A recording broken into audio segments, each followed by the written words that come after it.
All right, and welcome back. Now let's just move briefly and away from the newspapers, and let's get now into it. Eye on politics. Being a Monday, we have to talk about what happened over the weekend, what you should expect over the week, and just to see what's affecting you as a common citizen, you know, financially and politically as well. Let's see how it's going to pan out. And with me, I have one gentleman, Mike Agwanda, who is a governance and political expert, joining me in studio. There you have him. And we have got lots to talk about. And I'm not alone. Later on, I'll be joined by another gentleman called Justus Juma, who is also a political analyst. And he is the man behind the appeal case against the delimitation of the 70 constituencies, which was also heard at the Court of Appeal last week. He'll be joining me here briefly. We all know Nairobi, how Nairobi is all about, all right? So bear with me. He'll be joining me in studio briefly, but let's just get straight into it. With me here is Mike Agwanda. Thank you so much for coming. My pleasure. Thank you. It's been a while since, you know, we had a talk out there. It's good to see you. Good to see you too. The question is that, you know, things are moving on pretty fast, and 2022 is fast approaching. The first question is, which political seat will you go for? I think, good morning, viewers. Let me start by saying it's a great honor to be on KBC, and we look forward to you know, discussing a lot of things that we're seeing today. Exactly. But things are unraveling. Things are getting unpacked. Political marriages are being planned, and the country is at a place where basically, if you're not a politician, you are going to be fed with a lot of information. Some of those information may not see the light of the day, but some of them will. However, what is happening today is politicians are trying to find their way. Remember, their way is who wins. That is their way. Is who becomes the next president.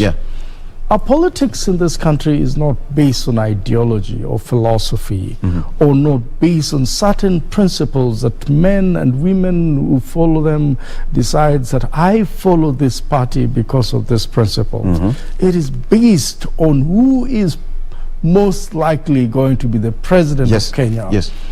Everybody wants to be in power, and that's exactly what we're seeing. And we're likely to see more of it happening between now and next year. Correct. We are seeing Honorable Muturi deciding that I'm not going to go for the speaker position anymore. I've done it twice, and now I am going to run for president. We are also seeing Dr. Matiang'i being talked about left, right, and center. We also know that Honorable Raila Odinga might and most likely is going to run for president. Although he's not announced yet. Yes, it's not announced. But you can see things. When rain is coming, before you see rain, you can see the cloud. And when the cloud is forming up, there's a high probability that there will be rain. Even if it's not rain, but there might be showers. And so these are high probability that is going to run. We also have people from the coast angling for their own. We've seen Joe coming up and saying, I'll run for president, but in ODM. And we also have few people from Western Province that are saying that I will run. And we also have Honorable Kalonzo Musyoka saying that I'm going to run. But we also have, you know, Salim Davadi and his group are really gathering a lot of a lot of support and saying that they also want to run. The question is,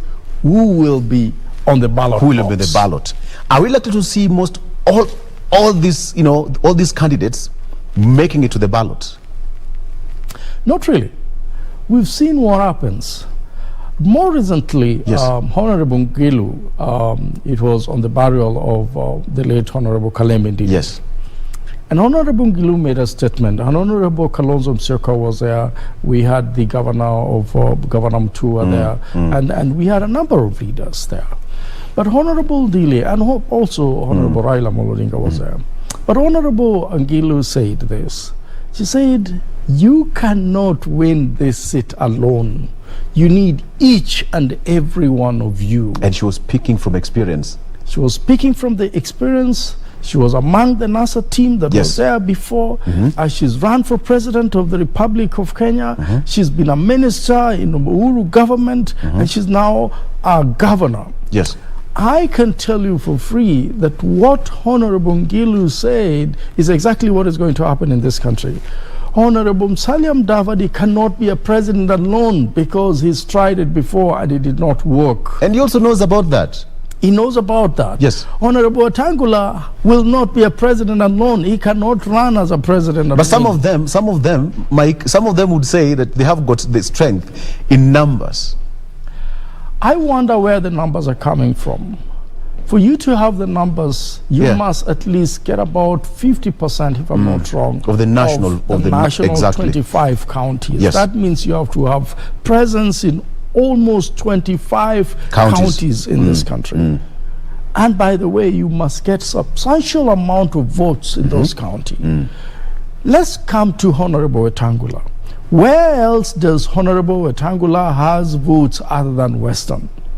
He has not shown us that he has votes anywhere. In fact, he has never been voted as a national leader, not as a national leader beyond his county. He's never run for president. So he cannot say with certainty that I have votes in Nyanza. He cannot say with certainty that I have votes in Rift Valley. He cannot, or Bomet, or whatever it is. He cannot say with certainty that I have some votes in Mombasa. He might have some few votes here in Nairobi because there are a number of people from Western in Nairobi. But that cannot make him a president. Can he give us 10 counties where he can say, I can get 50% or even 25% of the votes of those counties? He cannot count them.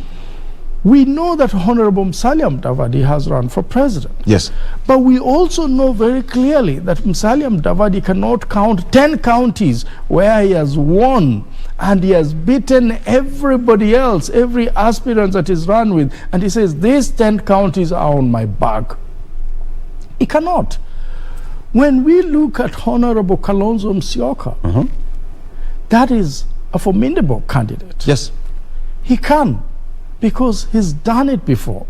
And besides that, Honorable Kalonzo Musyoka, as much as people have said that he's been a watermelon individual, but he's worked along many leaders in this country that can give him support, whether it is in Rift Valley, whether it is in Eastern, where he has a lot of Eastern Kenya, where he has a lot of support. In fact, it is said that Honorable Kalonzo Musyoka can easily bring about 2 million votes to any candidate. Now let's say nationally, let's say from Eastern alone, he decides to bring 1.5 to 2 million votes. It's easy for him to run around and look for other votes elsewhere, including Nairobi and Mombasa, where a lot of people from Eastern, part of this country stays and works in.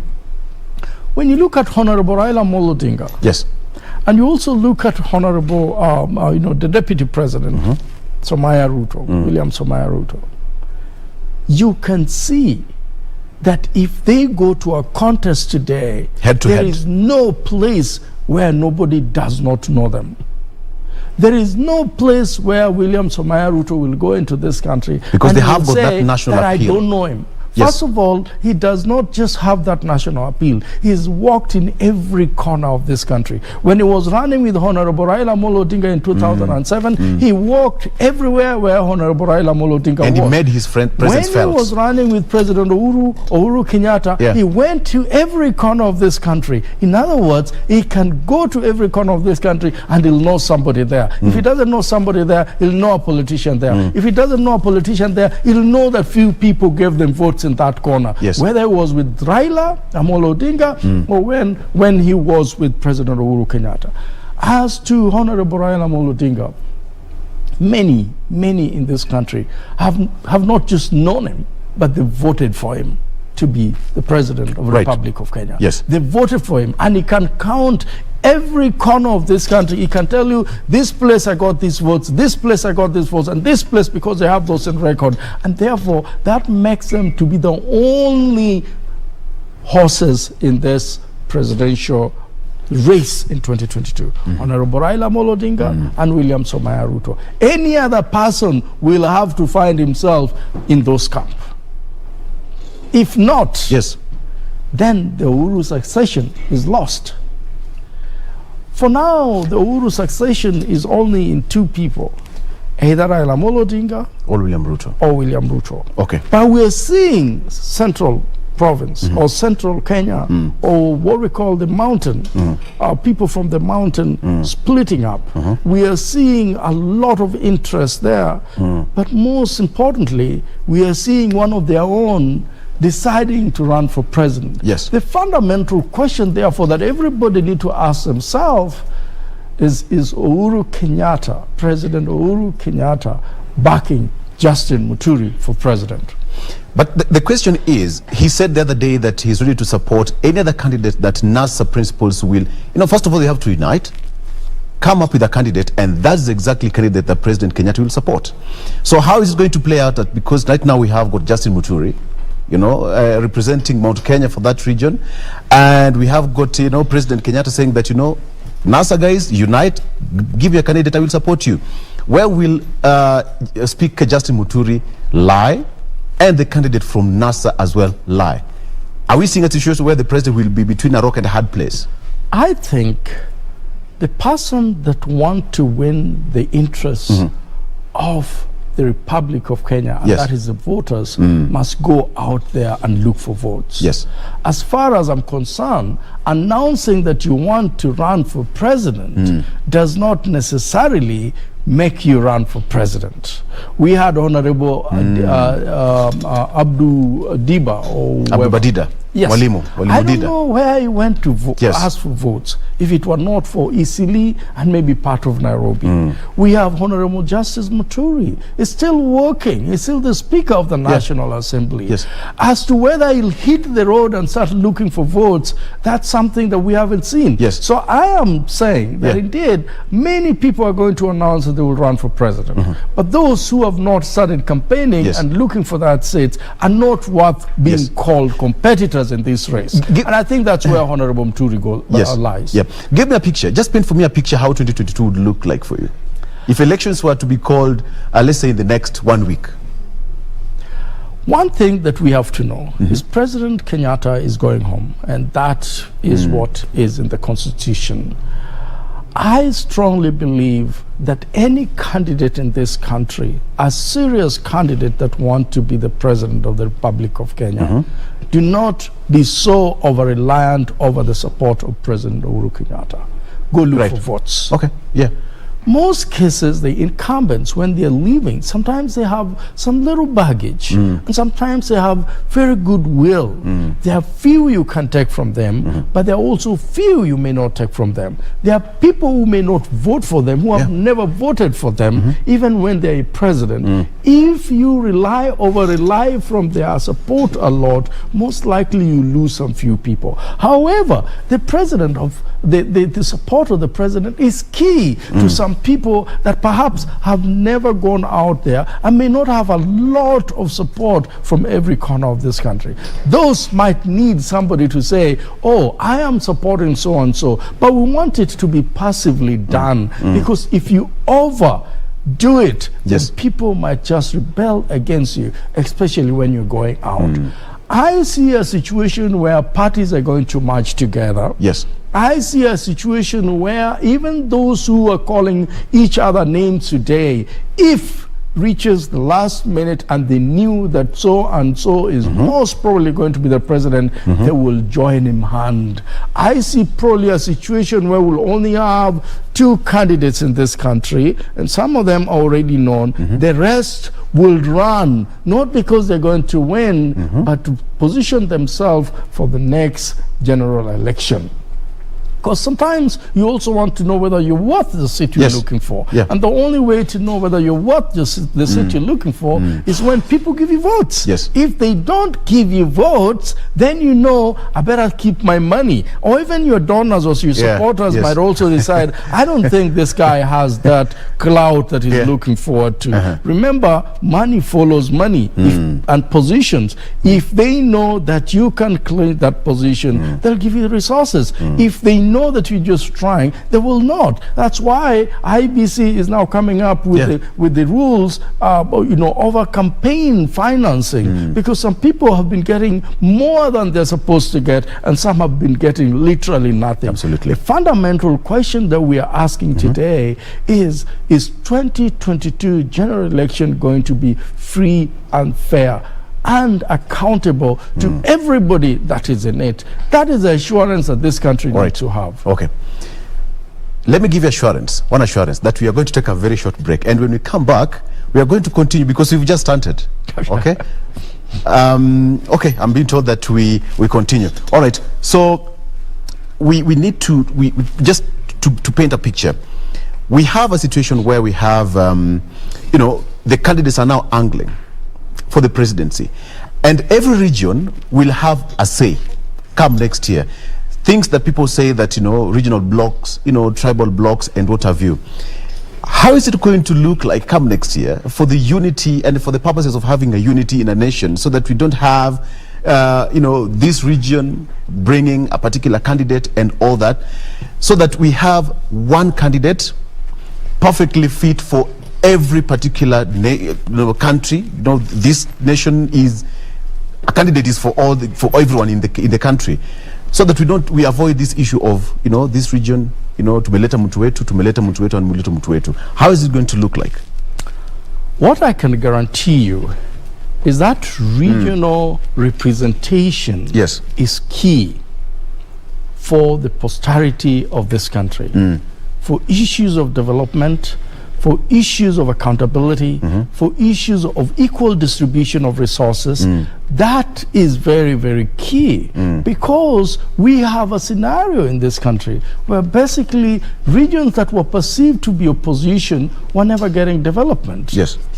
Regions that were perceived to be, in the oppositions were never getting employed in the military, in police, and in teaching, and many, many other places. They were totally looked down upon, and things were going to places where people perceived them to be pro-government.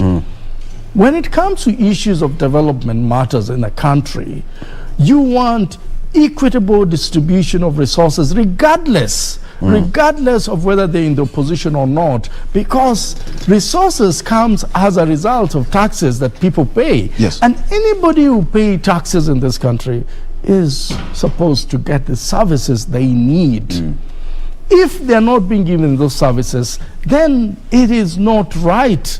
And that is a problem we have in this country. I think I would like the idea, and I think it's happening today. Yes.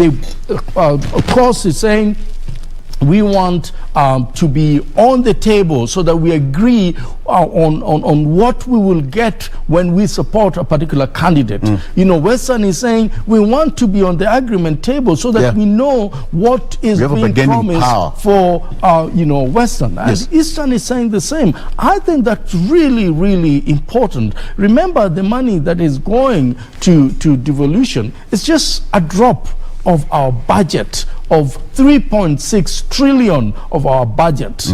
It is not even a trillion for that reason. And for that reason, a lot of money is still being left in Nairobi. That money, whoever becomes the president must agree with the regional leaders what he will do for them. I think that is in order. Because again, in politics, if you don't sit on the table and agree with them, they will assume you're not existing. That is the problem we have in this country. It is not like in the developed world where the civil servants run the development and the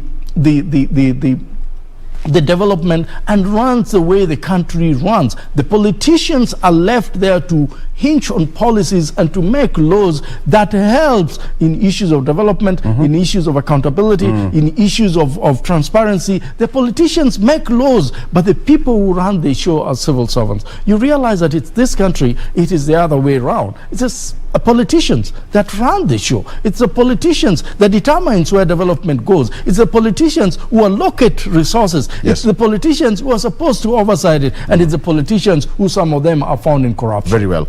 At this point, let me just bring in Justus, who's just walked in. He sent me a text and said that, traffic in Nairobi, it's eye-watering. You're caught in traffic. Thank you. But first of all, welcome to the show. Thank you. You've made it. It's been a while. It's been a while. Thanks for pairing me up again with one and only Agwanda. Exactly. I'm already differing with him in so many things. You will have to tell me now. Yeah, naona punda mbili. Na sisi tunaona iko farasi mingi. Ziko mingi. Yes. So which are kind of these horses that you're likely to see? Welcome to the show. And of course, joining me in the show right now is Justus Juma, who is the party leader of Justice and Freedom Party of Kenya. As I said, he appealed against the delimitation of 70 constituencies. That was heard in the Court of Appeal last Successfully. Okay. Successfully, right, or not? You tell us how it went out. Yes.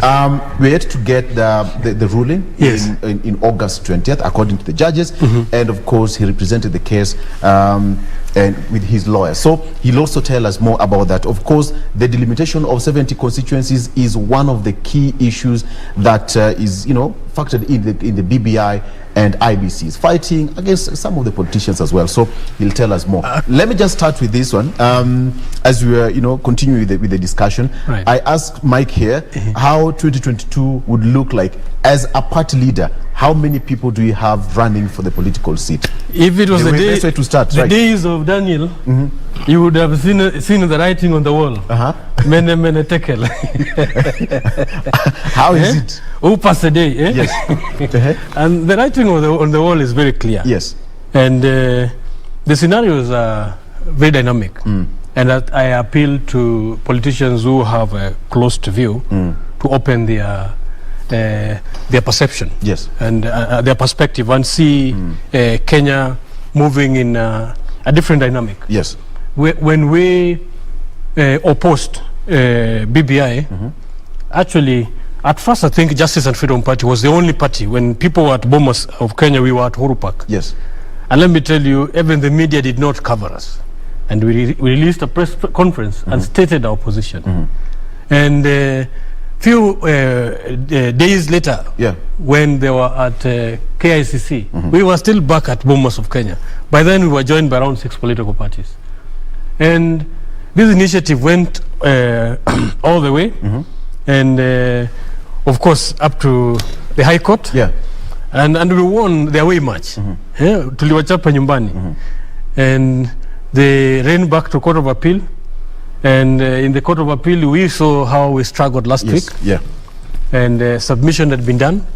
And even as we wait for judges to judge, already citizens have a way now to judge these things. You could see who presented what, how people argued.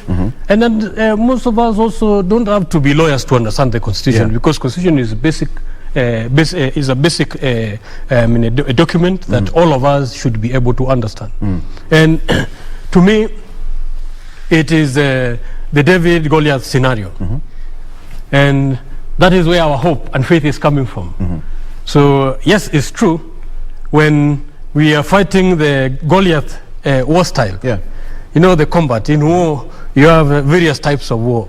You can go the combat way, you can go the artillery way, but we also had slingers, like David, the sharpshooters.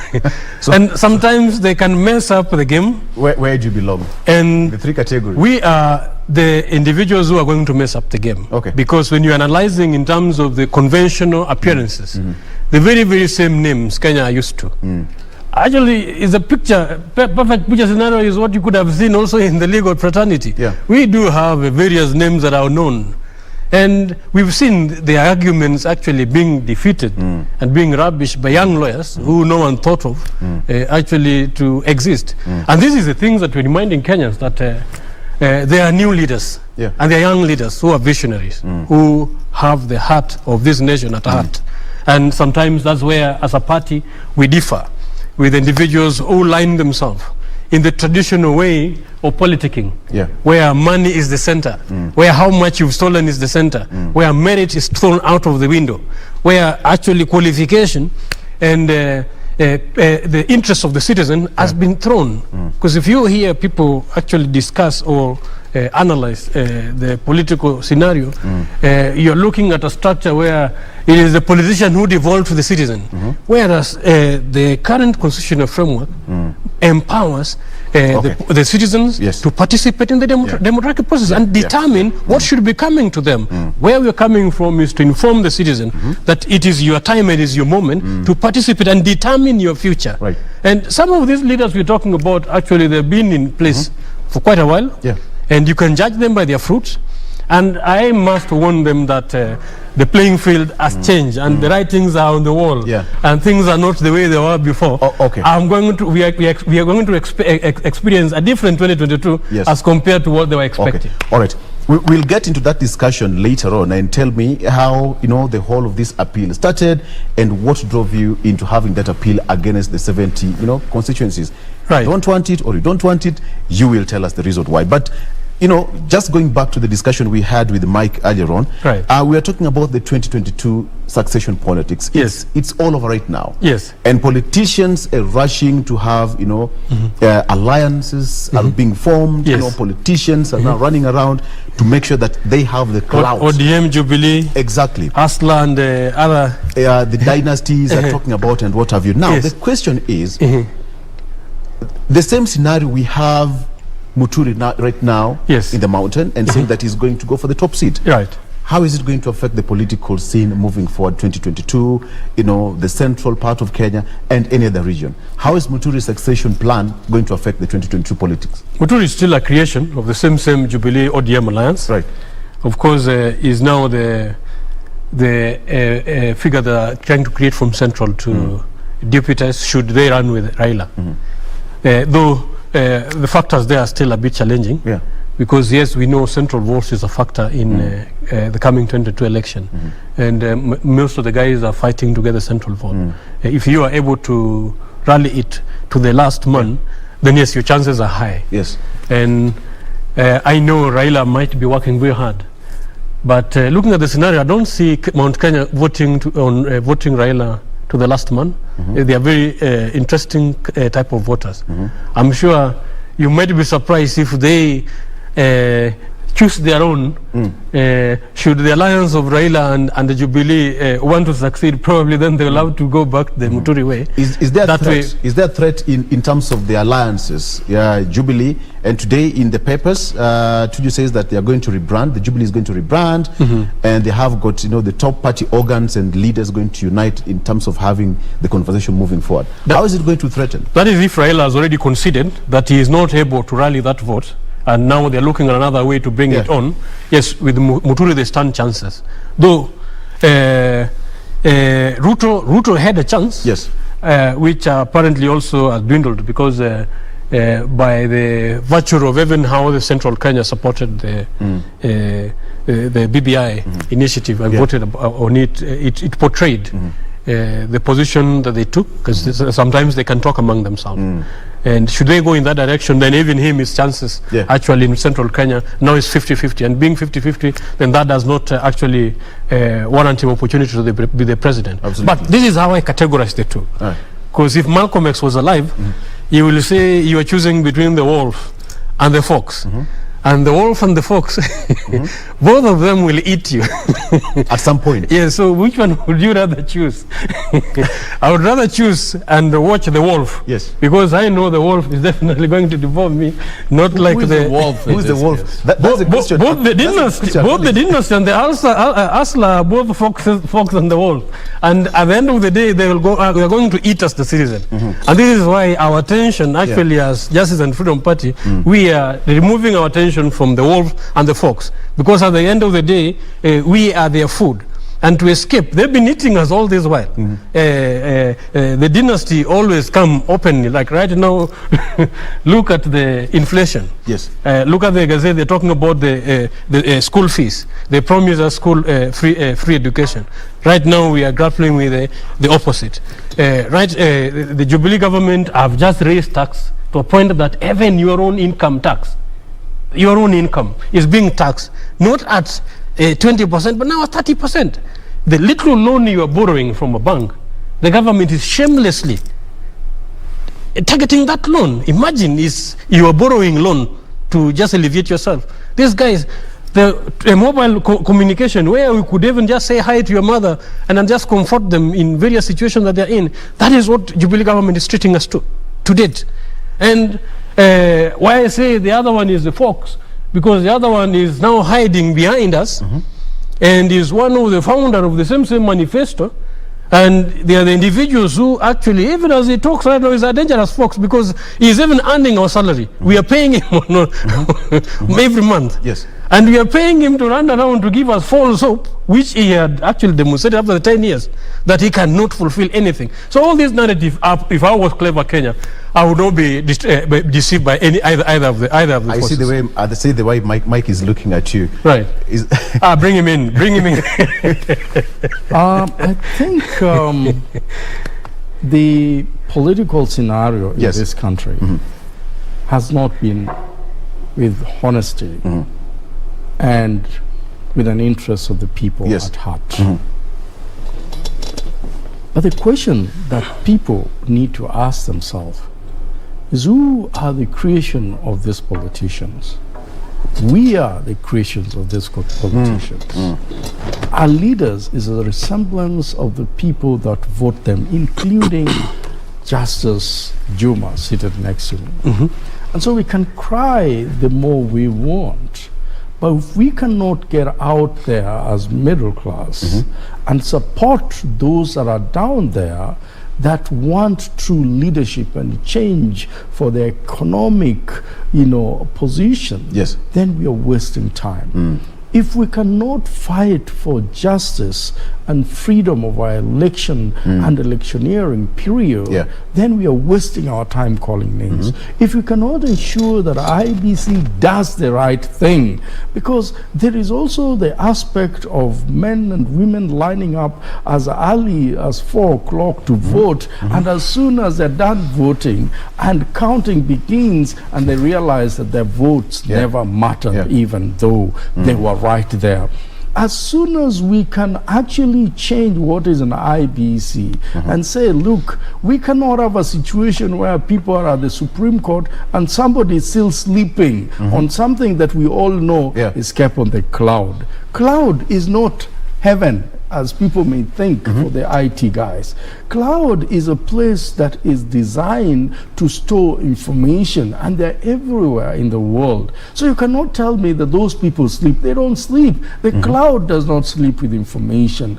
I think what we're looking at in this country is a situation where we've gone to bed with the rogue politicians and we are supporting them day and night because we want to be in crowd. I happen to have studied abroad and lived there for years. One of the things I admired so much about these people, the politicians there, is no crowd is just formed just by a politician showing up. People are so busy. They are absolutely busy. The other day you saw the deputy president went somewhere and you saw the crowd. The question is, where are those people from? Do they work? What do they do? Now that level of desperation tells you that this country is just a time bomb. That when those people are ordered to do anything bad, they will come out in big number and it will not be the same again. We must be able to turn our focus into how we vote and also start looking at our leaders and say, if I elect Juma, is he a man of integrity and honor that will come back to our people and will tell our people, I was given this that belongs to you and this is what I have. How can we use it? But when we elect sharks and we elect crocodiles and we elect thieves, some of them, and when they go to parliament we expect them to be angels while they had already paid us in advance by giving us 200, 1,000, we are headed nowhere. As to whether Central Province is going to have a man who now they call their spokesperson. Some in court say, no, he's not our spokesperson. Some says he's our spokesperson. You see, only in Central Province for the first time, politics have divided even the elders that were so revered and respected. Even the elders have somehow become fake in Central Province because of a man that they thought would be uniting them. But suddenly this man has actually realized that they're fake elders and they are also even it's the shrine itself, some of them are now saying that's not the true shrine. Why? Because of matumbo-nomic economy, where everyone who wants to support Honorable Justus Muturi is looking for something, is looking for a tender, is looking for favors from Parliament, from somewhere. But the other guys feel left out. If we are left out, we must spoil for him. That's exactly what is happening in this country. When I see Honorable Raila Amolo Odinga coming out and saying, indeed, there are people that are giving the church money, and that money cannot be accounted for.